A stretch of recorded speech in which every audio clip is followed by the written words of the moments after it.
paano natin i-convert ang ating mga GCash account into bank account. Tara, puntan po natin ang ating Lazada app.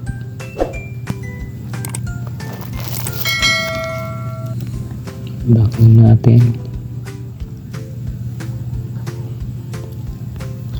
Dito tayo sa ating account. Dito sa ating affiliate account. Dito po tayo sa affiliate partner. Dito sa settings.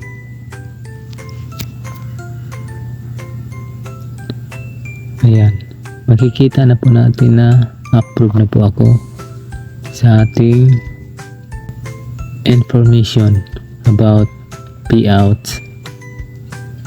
Pakita lang natin na kung paano natin i-convert ang ating mga GCash app into bank account. Tingnan natin dito muna sa general information.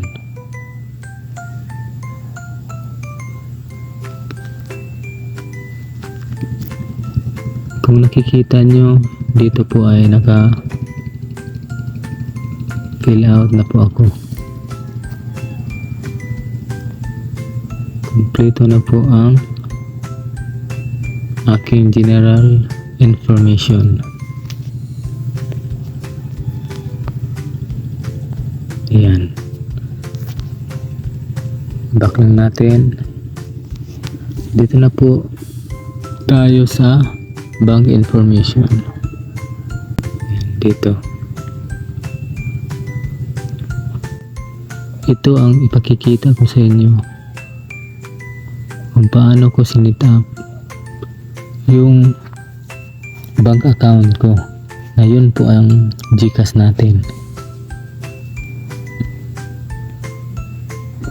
Una dito sa beneficiary name, yung pangalan natin.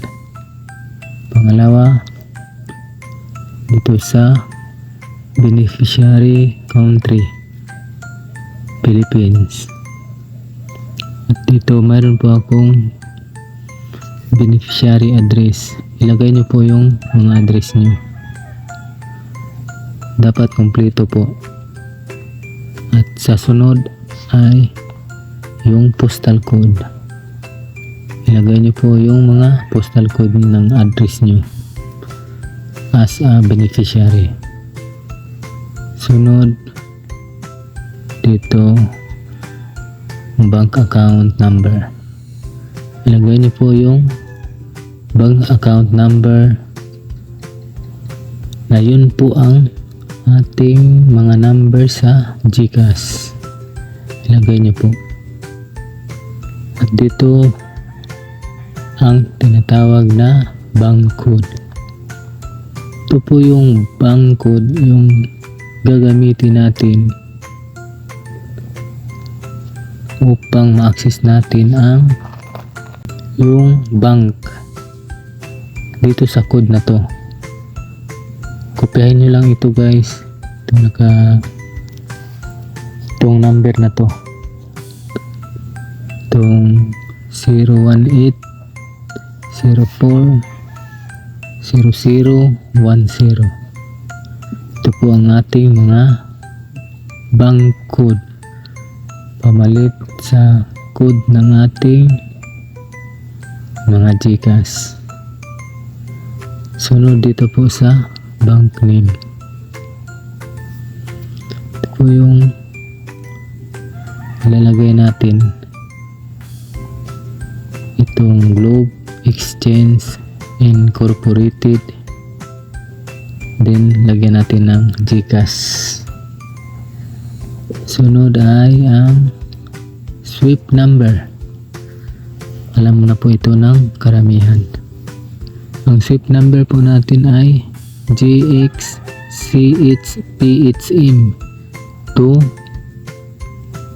3X. Ayan.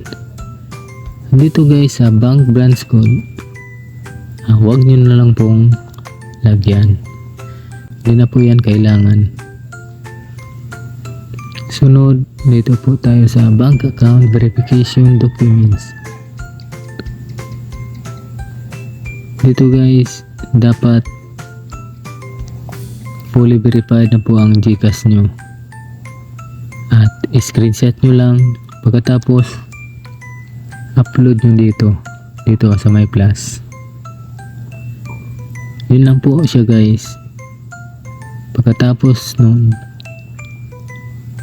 submit nyo na.